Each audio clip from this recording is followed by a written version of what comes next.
The goal of today's session really is to explore the uses of AI and the balance of AI and human resources in the context of talent management for Owens Minor. Before we dive a little bit deeper into the discussion, I would like to take a brief opportunity to kind of introduce myself, introduce GrowthSpace, before I pass it on to Carlos to talk a little bit more about himself as well.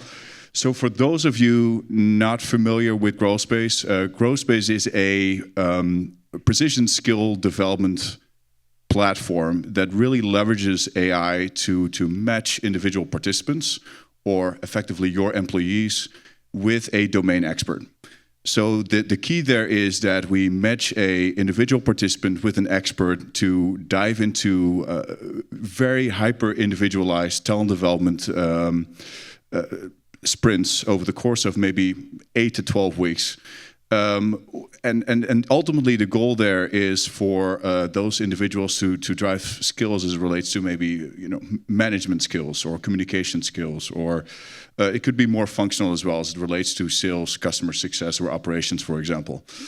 Now, ultimately, as a result of the precise nature of our solution, as well as the immediate nature of our solution, so the sprint-based model, we've worked with a lot of organizations, including the likes of Microsoft, Stanley Black & Decker, and of course Owens Minor, in directly driving an impact on business KPIs. And as a result of that, we've seen a lot of our customers driving an impact as it relates to increased promotability of their workforce, increased productivity of their workforce, but also reductions in attrition and churn rates as well. And again, with me today is Carlos, who's an esteemed customer of GrowthSpace over the last year or so. And before we dive a little bit deeper into you guys' AI strategy, Carlos, would you mind maybe briefly introducing yourself to the audience as well? Yeah, absolutely, and thank you for the invite. Nothing better than spending a Sunday with HR professionals. As you mentioned, I'm a little bit jet lagged, so please bear with me. I just spent a week visiting one of the facilities that we have in Pune, in India, and just before that, I was in Thailand. So I've been all over the place with trying to see all my footprint that we have at Owens Minor. But then also, I think probably a little bit of hangover from last night. Morgan Wallen, Morgan Wallen was here. Big concert for Nashville. I'm from here, so I live here. I've been living in Nashville for the last 6 years. And just a little bit about my career. I've been doing HR for about 22 years now. So basically, since I started my career, I'm an industrial engineer as a background. And as part of my career, I started my career working for General Electric. I spent about 10 years working with GE in many different roles in HR. And then I transitioned to PepsiCo. So I spent about 6 years with PepsiCo. And then in my last role before joining Owens was the head of HR for Nissan Americas, that's the reason why I'm here in Nashville. In that role, I was responsible for basically all the Americas regions, so about 45,000 employees, manufacturing, logistics, sales, everything. And then everything was going great with Nissan, and then they asked me to go to Japan, to relocate to Japan, and that's when I said, well, maybe I need to start thinking about something else. This opportunity came with Owens Minor, and for those that probably don't know Owens Minor. I didn't. When they called me, I was like, "What the hell is Owens Minor?" But obviously, it's a public company. It's a Fortune 300 company. It's about $12 billion in revenue, 25,000 employees. I got the opportunity through my network to find that opportunity. So now I lead the HR function for Owens, and it's been incredible. So happy to be here. Very good, thank you. And how long have you been with Owens now for? Actually, a year. So May 8th is actually my first year anniversary. So I literally just joined the company. Okay, very good. So we can celebrate your anniversary during this event as well. Very good. Wonderful. So with you now having been in the role for just about a year, can you tell us a little bit more about, in general, some of the kind of the HR initiatives and priorities for, and learning and development priorities for Owens Minor? Yeah, I mean, I think as any coming into new in this company, there is a lot of transformation that we're doing. So this is a healthcare industry, which is a brutal company, brutal industry, from regulation, from getting the market share. And one of the priorities for me is, obviously, number one, learning the business, understand how we make money, how we lose money, and then on the talent space, what talent do we have? Do we have enough pipeline to put the right people in those roles to drive the strategies for the business? And how do I go about it, right? How do I develop talent? How do I identify talent? And I think it's just one of the priorities, right? So turnover, it's definitely something that I've been really focused on the last probably 6 months, especially on my distribution departments and manufacturing. We have our attrition in some of the distribution centers in the U.S. specifically, we're talking about probably 30 to 40%, which for me is high. I'm coming from maybe 10% attrition, which is probably a healthy balance. But 40%, what I'm telling my business leaders is, I don't know how we can run a company, with 40% attrition. So definitely attrition, it's one of those things that for me, it has been a major focus of attention. Very good. So attrition, talent development, succession planning. What are some of the the initiatives that you've rolled out over the last year or so to help tackle some of those challenges? Well, I think one is data, right? So I need to understand, especially being new in a company, being new in a industry that I never worked before. And I think every industry has their complexities, right? So moving from industrial, GE, building locomotives, building airplane engines, to selling soda with Pepsi. It was a big change for me. And then going to automotive industry, that was a brutal company, from a cost, from a unions, from a, everything you can imagine. Cost was definitely one of the major challenges, especially being in an automotive industry. So when I joined Owens, I was like, well, I think I experienced everything. I can be, it can be easy for me. Whoa. I mean, healthcare industry is just another level of complexity, right? So yeah, it's just, that has been one of the biggest learnings, I would say, right? So that you cannot just apply what you learn from a different company and just apply to the next one. You have to be able to learn, and you have to be able to maybe flex in a way that you apply those initiatives, right? Because one size fits all is not applicable. And then you did it before, you did it now, it's just, it doesn't apply that way. Yeah. So flexibility is key on how you apply, those strategies. And I think, especially as I talk about talent and data, one of the, especially in a small company, and I probably call it a small company, coming from 100,000 employees, $190 billion in revenue to 12 billion, 25,000 employees, for me has been a big change. Coming from big to maybe small. Data and systems and automation has been a strategy for me. Actually, partnering with you and partnering with GrowthSpace has been definitely a change for me, because as I'm looking to identify how do I help my leaders to be successful in their new roles, I need that data. And in the past, I used to have the HR structure. When I was with Nissan, I had my HR team was about almost 600 people in HR. And here I have 200, which can be a lot, but I used to have a team dedicated to data and dedicated to talent. I don't have the privilege that here at Owens. Mm-hmm. So partnering with a company like yours, it's definitely a game changer, because I have access to data quicker, and I have access to recommendations, and using the technology that you guys use with AI, it just helps me to be more effective in my role. Yep. I can really focus my time to be more strategic, and using the data that GrowthSpace provides to me to be able to be more successful. Yeah, very good. And that's a nice segue into really the theme of AI, right? So, you have over 20 years of experience, leadership experience within a variety of organizations, including, smaller companies like Owens Minor with a mere 25,000 employees. What excites you the most about that? You've seen it all, you've been there, done that, but what is it about AI and the application of HR in the context of talent management that excites you? Absolutely. I think, AI, it's exciting and it's probably scary at the same time, right? And I'll be honest, when I first learned about AI, I was like, what is AI and how? I just didn't know how to really use that in my favor. What excites me is that you have access to data faster. If you think about like the concept of AI, it's just trying to replicate human, experience. And so, the challenge with that is that you need to put a lot of data, information in, information out. And, it's just finding that balance between how do you utilize it in your favor. But for me, it's all about speed. It's all about, finding ways to be more productive, especially when you have a small team. And then, it's just how do you use your time more strategically, I would say. Yeah. You mentioned earlier, scary applying AI because it's new, right? And there's obviously some caveats to it. But what have been some of the discussions internally to Owens Minor as to how to balance human and AI resources?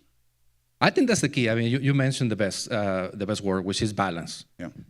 Like I said, it can be scary because technically at some point, maybe AI is going to replace me, right? It's going to replace all.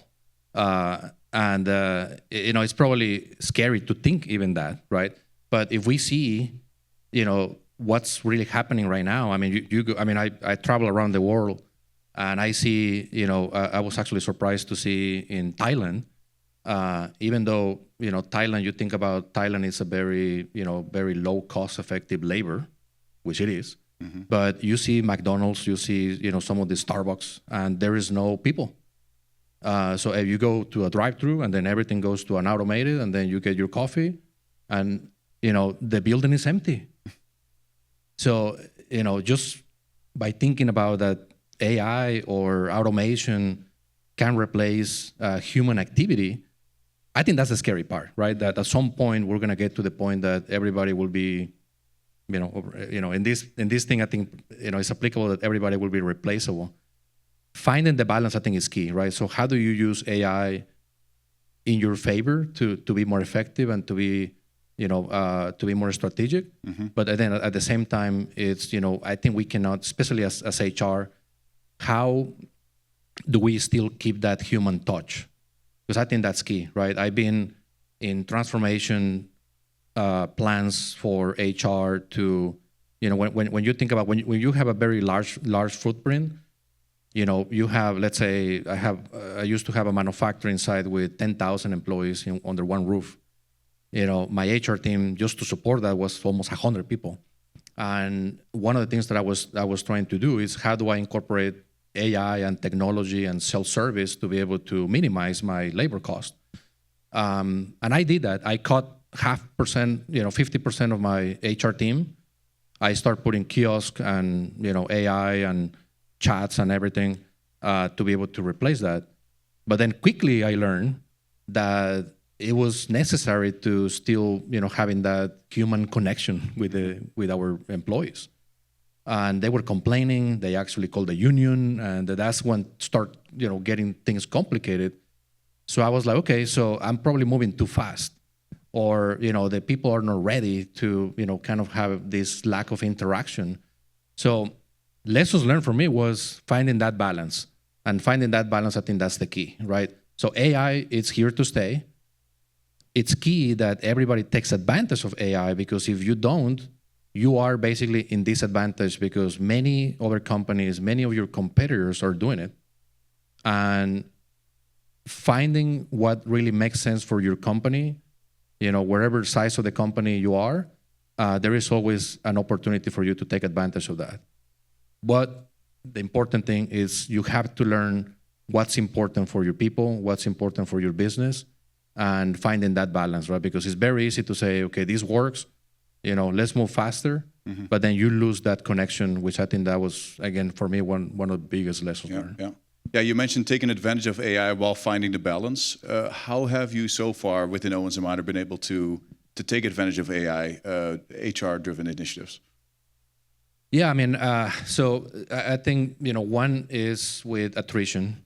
Like I said, one of the biggest frustrations for me when I joined I start learning the business, and then I see, every month we need to report to the board, and we have executive meetings to talk about our key metrics, KPIs, and attrition was always there as a red flag.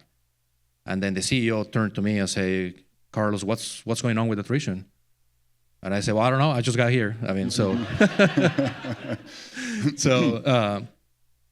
But then a normal reaction was, I called my team and say, hey, can you please give me the data for turnover?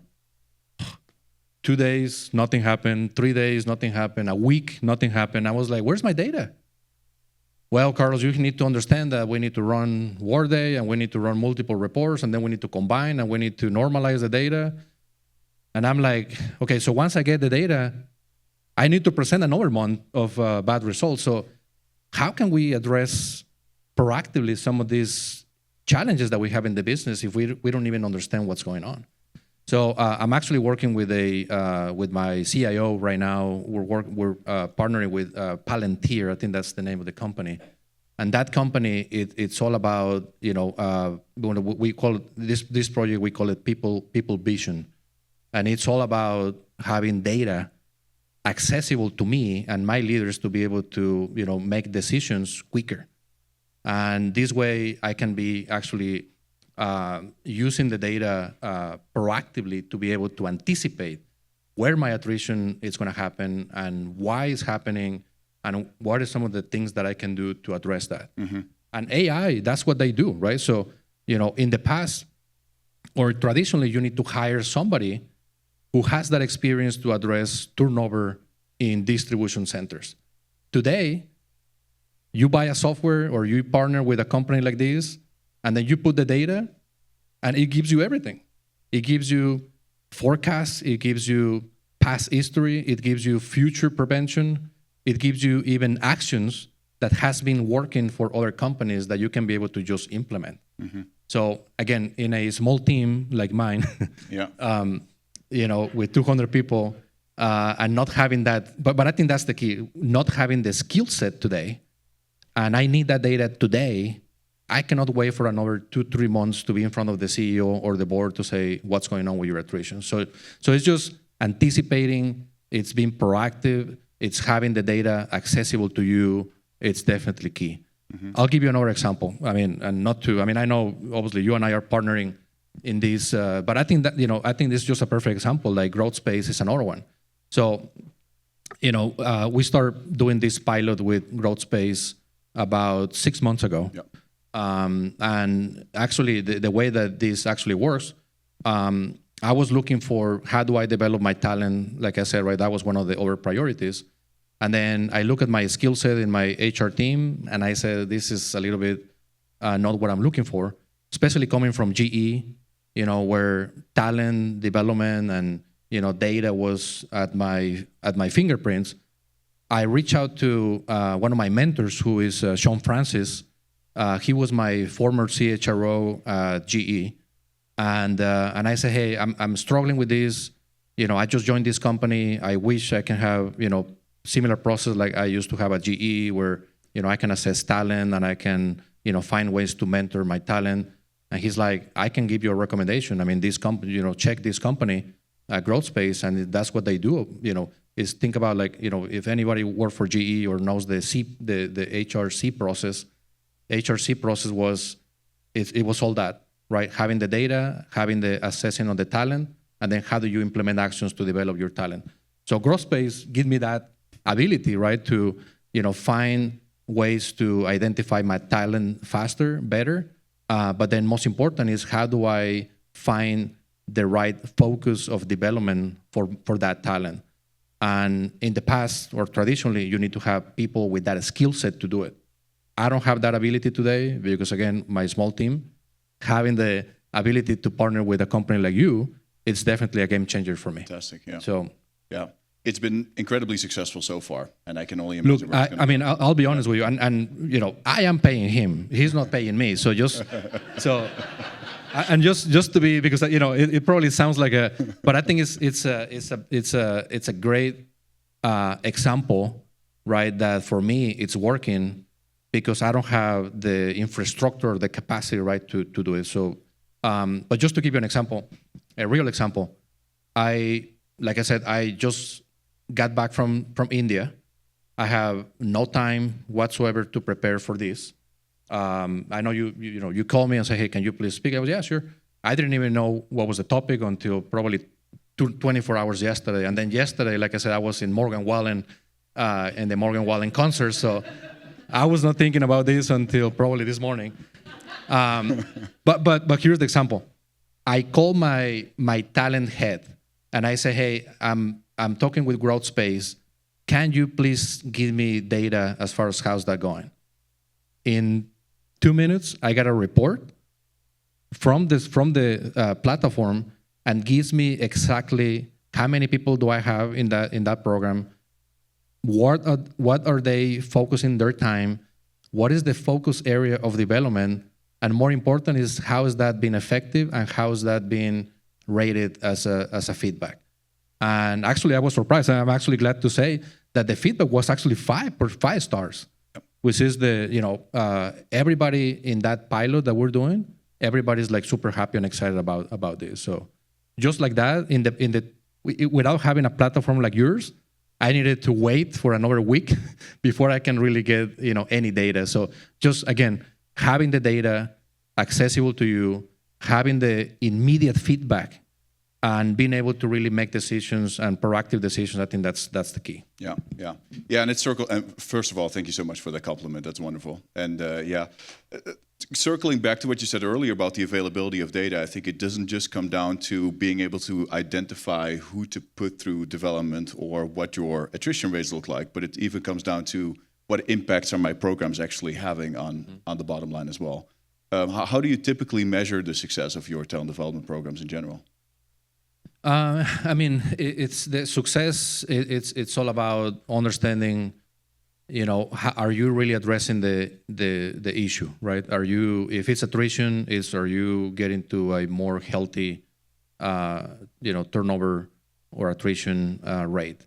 If it's talent, it's all about, are you promoting the right people? Are those people being successful in their new roles to be able to deliver the results? So, probably that one takes a little bit more time, but it's all about, having the data and being able to see if you're really getting, what you need and the return of investment, if it's resources or time or capability, that's the way I measure. Very good. Wonderful. Thank you so much for that. I know that we're, I think, running on time. So I just want to thank you again for this opportunity and for being here and for sharing your experiences with the audience as well.